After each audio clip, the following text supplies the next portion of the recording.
पाठ्यपुस्तक भाषा मनी कक्षा 6 पाठ 10वां वर्षा जल संचयन।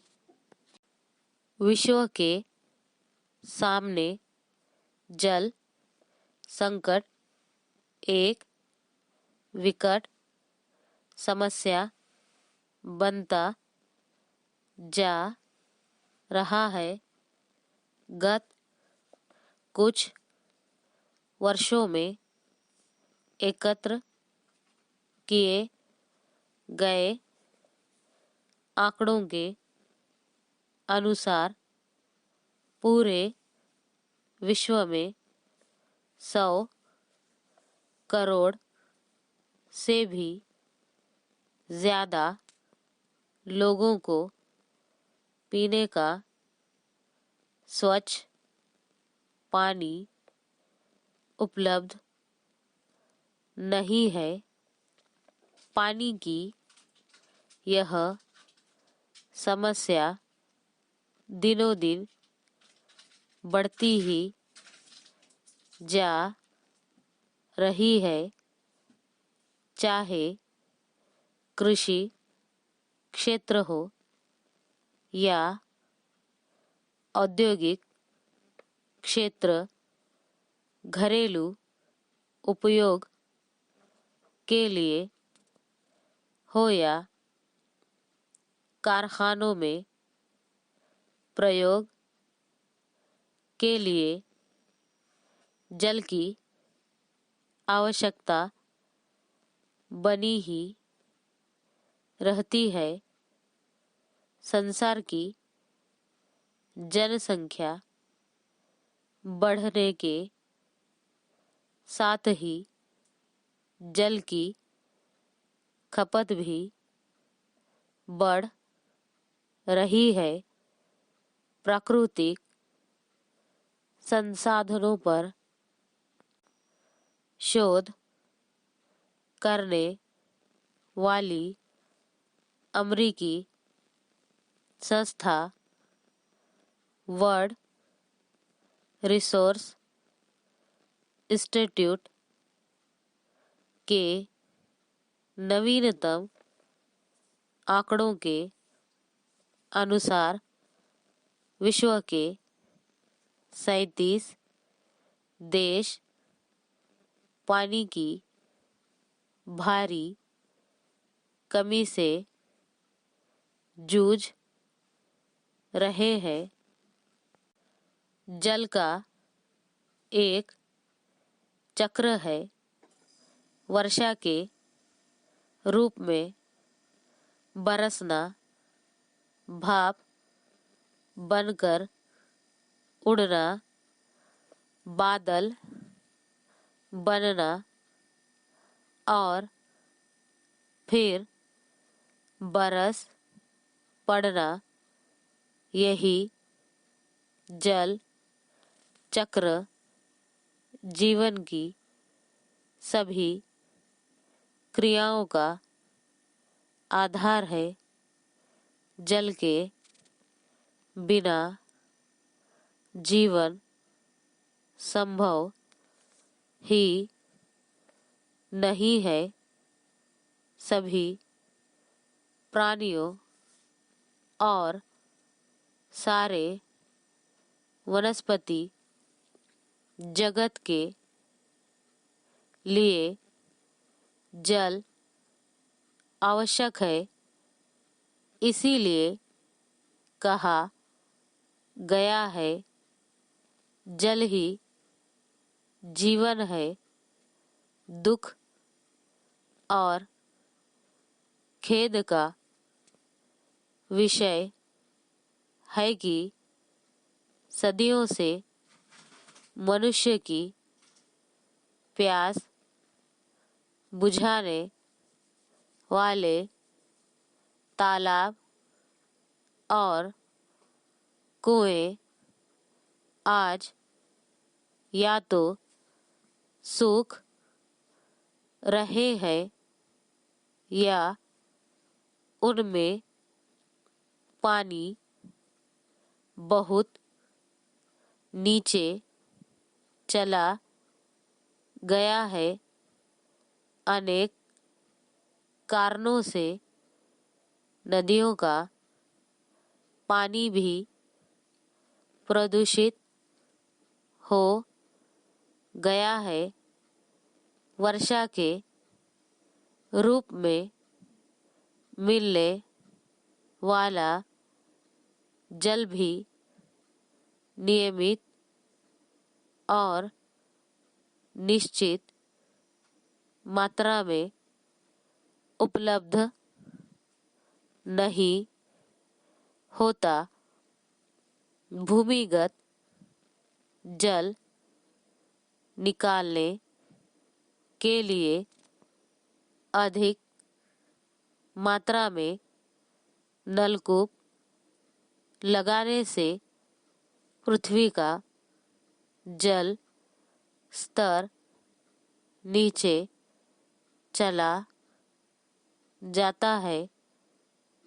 पृथ्वी के गर्भ से अधिक जल निकालने का परिणाम यह हुआ कि महाराष्ट्र के तालगांव तालुके के लगभग 2000 कुएं सूख गए। इससे 23,000 गांवों के लिए पीने का पानी दुर्लभ हो गया। विशेषज्ञों का मानना है कि यदि समय रहते पानी की बर्बादी को न रोका गया तो सारे देश में जल संकट दिखाई देने लगेगा। मौसम के मनमौजी होने और वर्षा के अनियमित होने का प्रभाव कृषि पर ही नहीं, ऊर्जा संसाधनों और पेयजल योजनाओं पर भी पड़ता है। सारे देश में प्रतिवर्ष एक जैसी वर्षा नहीं होती। राजस्थान में 100 मिलीमीटर औसत वर्षा होती है तो मेघालय के चेरापूंजी में 1100 मिलीमीटर वर्षा होती है। विश्व का सर्वाधिक वर्षा का रिकॉर्ड मेघालय के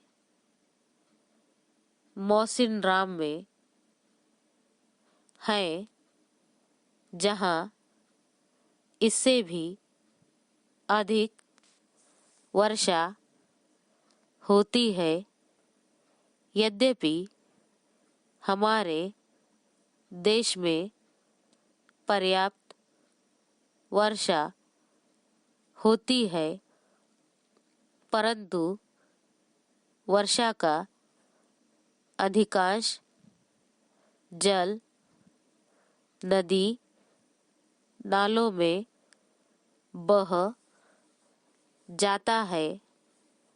बढ़ते जल संकट को देखकर विशेषज्ञों ने वर्षा जल के संचयन की ओर ध्यान देना शुरू किया और रेन वाटर हार्वेस्टिंग नाम से वर्षा जल संचयन योजना बनाई गई। इसे सारे देश में लागू करने पर जोर दिया जा रहा है। नई दिल्ली में इसी विषय पर एक राष्ट्रव्यापी सेमिनार आयोजित किया गया था, जिसका उद्घाटन करते हुए तत्कालीन प्रधानमंत्री अटल बिहारी वाजपेयी ने कहा था, केंद्र और राज्य सरकारें इस जल समस्या से अकेले नहीं निपट सकती। संपूर्ण देश में सरकारी, गैर सरकारी सभी संस्थाएं तथा पंचायती राज के सभी लोग, यहाँ तक कि देश का हर नागरिक, जब तक इस प्राकृतिक जल संपदा के संचयन का बीड़ा उठा नहीं लेता, तब तक वर्तमान और आने वाले भीषण जल संकट का कोई समाधान नहीं निकल सकता। जल संकट से निपटने के लिए जल संसाधन मंत्रालय ने सभी राज्य सरकारों को वर्षा जल संचयन के लिए उचित कदम उठाने के निर्देश दिए हैं। इसके द्वारा सभी बड़े भवनों एवं विद्यालयों में वर्षा के जल को उपयुक्त तरीके से एकत्र किए जाने के लिए आग्रह किया गया है। वर्षा जल संचयन के लिए छत और आंगन में गिरने वाले बरसाती पानी को पाइपों के माध्यम से जमा किया जाता है। इस प्रकार इकट्ठा किया गया पानी पृथ्वी की सतह के नीचे पानी के भंडार को बढ़ाकर पानी की समस्या का समाधान करता है। केंद्र द्वारा भूमिगत जल के विषय में किए गए एक सर्वेक्षण के अनुसार मानसून के समय किए गए जल संचयन से भूजल स्तर काफी ऊपर आया है। इससे सूखे कुओं और बोरिंग वाले कुओं का जल स्तर भी बढ़ा है।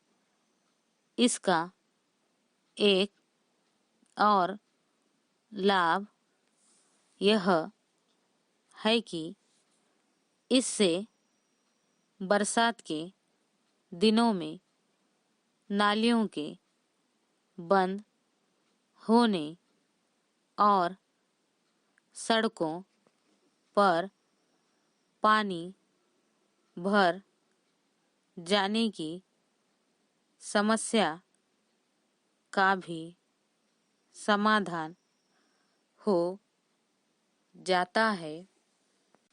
रेन वाटर हार्वेस्टिंग की परिकल्पना को साकार करने के लिए रूफ वॉशर्स और रेन बैरल्स की आवश्यकता है। रूफ वॉशर्स का काम है पहली वर्षा के दूषित जल को एक विशेष टंकी, जिसे सिस्टर्न कहा जाता है, में एकत्र करना। सिस्टर्न के भर जाने पर उसका मुख अपने आप बंद हो जाता है। इसके बाद वर्षा का शुद्ध जल रेन बैरल में जमा होता है। यह पानी अत्यंत मृदु होता है और उपयोग में लाया सकता है।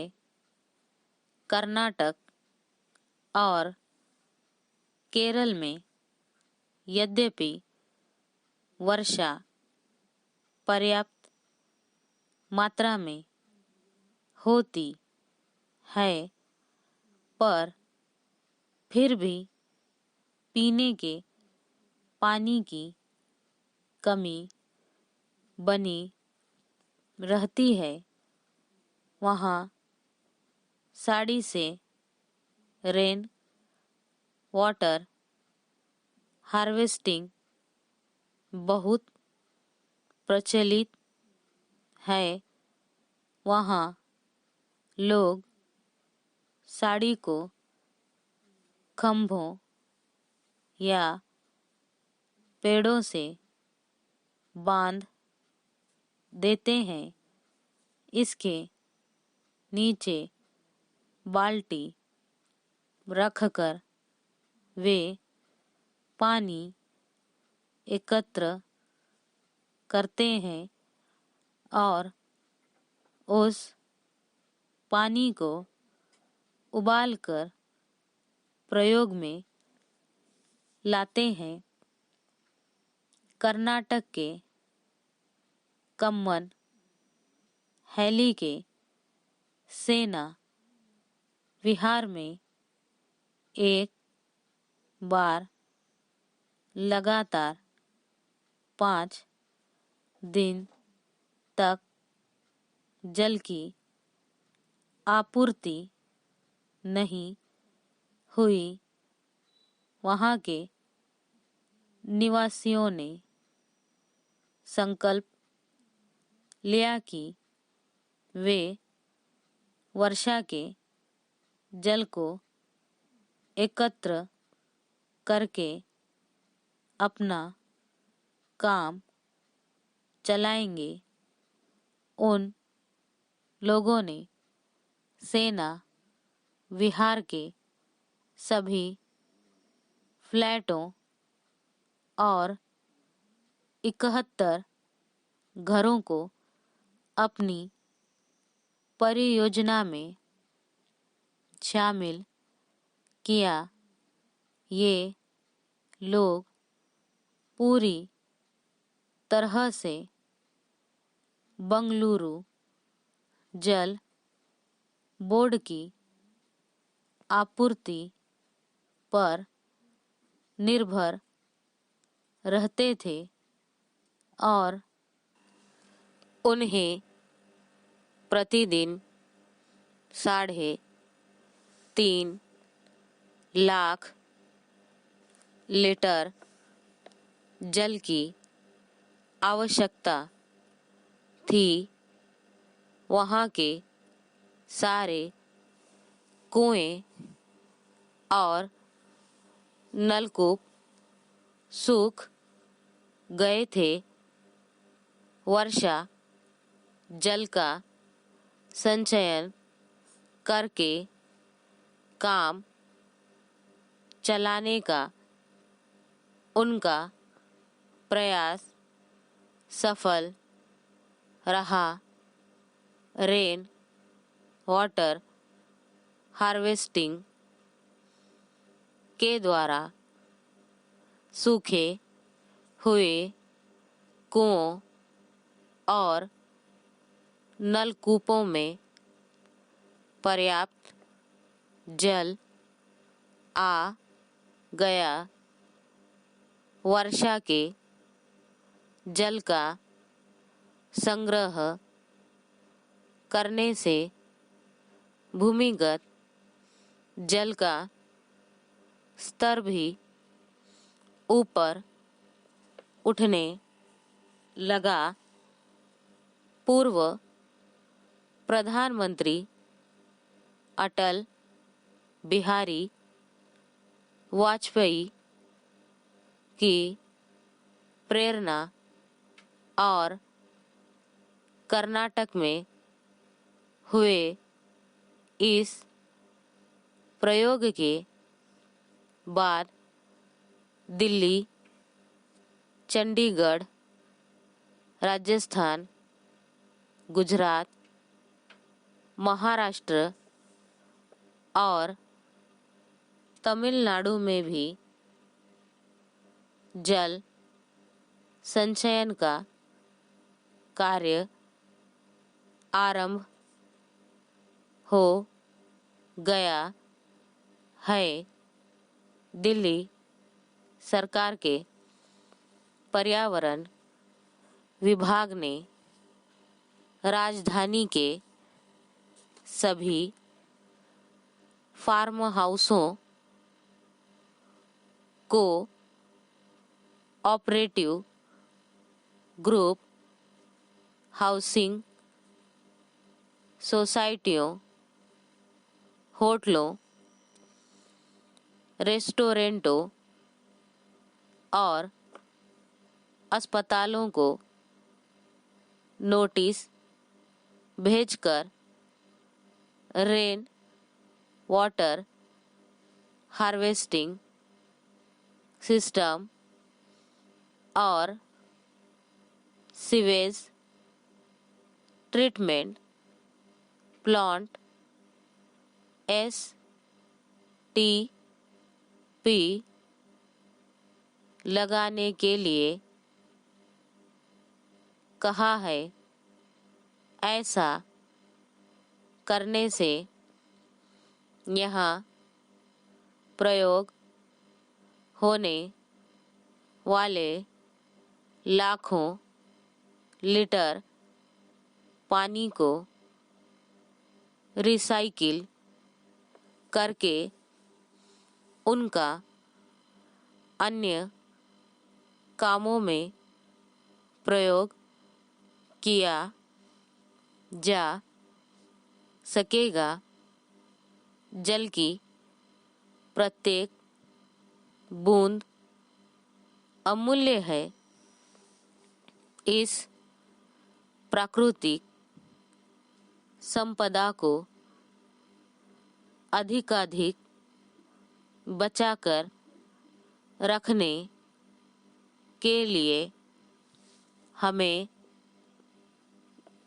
यथासंभव प्रयत्न करना होगा, जिससे आने वाले दिनों में जल संकट भीषण रूप न ले ले।